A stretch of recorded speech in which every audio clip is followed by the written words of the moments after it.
નમસ્કાર દર્શક મિત્રો, અમારી યુટ્યુબ ચેનલમાં એક નવા વિડીયો સાથે તમારું હાર્દિક સ્વાગત છે. તો મિત્રો, અહીંયા આપણે જેટકો દ્વારા અહીંયા જે વિનંતીથી બદલી માટેનું જે અરજીપત્રકનું જે ફોર્મ છે તેના વિશે આપણે આજે વાત કરવાની છે. તો મિત્રો, તે પહેલાં તમે હજી સુધી અમારી ચેનલને સબસ્ક્રાઈબ નથી કરી તો અમારી ચેનલને જરૂરથી સબસ્ક્રાઈબ કરી લો, કારણ કે અમારી ચેનલમાં તમને નવી નવી અપડેટ મળતી રહેશે. તો ચાલો મિત્રો, આપણે વિડીયો શરૂ કરીએ. અને મિત્રો, તમે આજે અમારા વોટ્સએપ ગ્રુપમાં જોઈન નથી થયા તો તેની લિંક પણ તમને ડિસ્ક્રિપ્શનમાંથી મળી રહેશે, તેમાંથી તમે જોઈન પણ થઈ શકો છો. તો ચાલો મિત્રો, આપણે વિડીયો શરૂ કરીએ. તો મિત્રો, વિનંતીથી બદલી માટેનો અહીંયા અરજીપત્રકનું જે ફોર્મ છે તે કેવી રીતે ભરવું તો તેના વિશે આજે આપણે વાત કરીશું. તો મિત્રો, શરૂઆતમાં પહેલાં તારીખ આવે કે કઈ રીતની અહીંયા તારીખ આપણે લખવી. તો મિત્રો, જે તમારે જ્યારે ફોર્મ ભરો છો તેની અહીંયા તારીખ તમારે લખવાની રહેશે. પછી મિત્રો, 1 નંબરમાં જોઈએ તો કર્મચારીનું પૂરેપૂરું નામ અટક સાથે તમારે અહીંયા લખવાનું રહેશે. પછી 2 નંબરમાં જોઈએ તો કર્મચારીનો હોદ્દો, એટલે કે જે હોદ્દા ઉપર તમે કામ કરી રહ્યા છો, દાખલા તરીકે ઇલેક્ટ્રિકલ આસિસ્ટન્ટ છે, લાઇનમેન છે, એલઆઈ છે, એવી રીતે તમારે અહીંયા તમારો હોદ્દો દર્શાવવાનો રહેશે. પછી હાલના હોદ્દા ઉપર જ્યારથી ફરજ બજાવતા હોય તેની તમારે અહીંયા તારીખ અહીંયા દર્શાવવાની રહેશે. એટલે કે મિત્રો, જ્યારથી તમે ફરજ બજાવો છો હાલના સ્થળ ઉપર તેની તમારે તારીખ દર્શાવવાની રહેશે. પછી 4 નંબરમાં જોઈએ તો કર્મચારીનો ક્રમાંક. તો મિત્રો, કર્મચારીનો ક્રમાંક છે તે એટલે કે તમારે એમ્પ્લોય નંબર અહીંયા તમારે દાખલ કરવાનો રહેશે. પછી 5 નંબરમાં જોઈએ તો મિત્રો, હાલનું ફરજનું સ્થળ એટલે કે તમે અત્યારે કઈ જગ્યાએ નોકરી કરી રહ્યા છો તેનું તમારે અહીંયા નામ લખવાનું રહેશે. પછી 6 નંબરમાં જોઈએ તો હાલના ફરજના સ્થળ ઉપર જ્યારથી ફરજ બજાવતા હોય તેની તારીખ, એટલે કે મિત્રો, દાખલા તરીકે તમે અત્યારે જ્યાં નોકરી કરો છો ત્યાં ક્યારથી નોકરી કરો છો તેની તમારે તારીખ દર્શાવવાની રહેશે. અને મિત્રો, 7 નંબરમાં તમારે તમારો મોબાઈલ નંબર અહીંયા દર્શાવવાનો રહેશે, એટલે કે મોબાઈલ નંબર તમારે લખવાનો રહેશે. પછી 8 નંબરમાં જોઈએ તો જ્ઞાતિ, એટલે કે SC, ST, SEBC, EWS, UR, એટલે કે જ્ઞાતિના પ્રમાણપત્રની નકલ તમારે જોડવાની રહેશે. તો મિત્રો, તમે કઈ જ્ઞાતિમાં આવો છો, દાખલા તરીકે એસીબીસીમાં આવો છો તો તમારે એસીબીસીમાં તમારે અહીંયા લખવાનું રહેશે.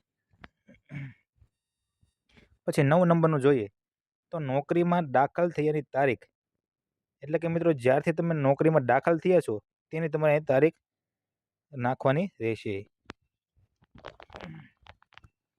પછી 10 નંબરનું જોઈએ તો શિસ્તભંગના પગલાં ચાલુ છે કે નહીં, એટલે કે મિત્રો, તમે કઈ શિસ્તભંગ કરી છે તેની અહીંયા પગલાં ચાલુ છે કે નહીં તો તેમાં નહીં દર્શાવવાનું રહેશે. પછી મિત્રો, તમારું વતનનું સરનામું, એટલે કે મિત્રો, તમારું જે વતન છે તેનું તમારે અહીં સરનામું લખવાનું રહેશે. પછી 12 નંબરનું જોઈએ તો મિત્રો, કુટુંબ કઈ જગ્યાએ સ્થિર થયેલ છે, એટલે કે મિત્રો, તમારે અત્યારે હાલ જે નોકરી કરો છો ત્યાં નહીં, પણ તમારે જે પહેલાં ક્યાં રહેતા, એટલે કે તમારું જે પૂરેપૂરું કુટુંબ છે તે કઈ જગ્યાએ સ્થિર છે તે તમારે અહીંયા લખવાનું રહેશે.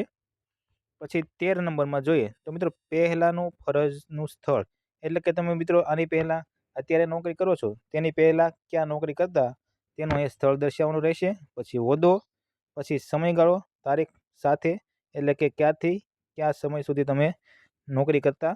પછી બદલી માટેનું કારણ, નવી ભરતી, બઢતી, વિનંતીથી બદલી કે વહીવટી કારણોસર, એટલે કે મિત્રો, તમે કયા કારણોસર તમે બદલી કરાવવા માંગો છો તે તમારે અહીંયા, તો તેમાં વિનંતીથી બદલી માટેનું અહીંયા કારણ પણ હોઈ શકે છે, અથવા તો તમારે નવી ભરતી પણ હોઈ શકે છે. પછી 14 નંબરમાં જોઈએ તો વિનંતીથી બદલી માટેના પસંદગીના ચોક્કસ 3 સ્થળ, એટલે કે મિત્રો, તમારે કઈ કઈ જગ્યાએ બદલી કરાવી છે તેના 3 સ્થળ તમારે અહીંયા લખવાના રહેશે.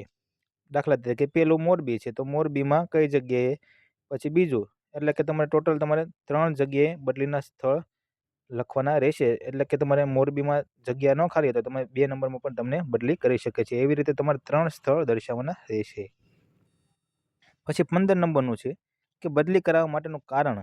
તો મિત્રો, તમે શા માટે બદલી કરાવવા માંગો છો, તો તમારે એમ પણ લખવું પડે કે અમારું જે વતનથી દૂર હોવાના કારણે તમારે અહીંયા બદલી કરાવવાનું કારણ છે, એટલે કે તમારા વતનથી દૂર તમે નોકરી કરી રહ્યા છો એટલે તમારે અહીંયા નોકરી અહીંયા બદલી કરાવવાનું કારણ છે.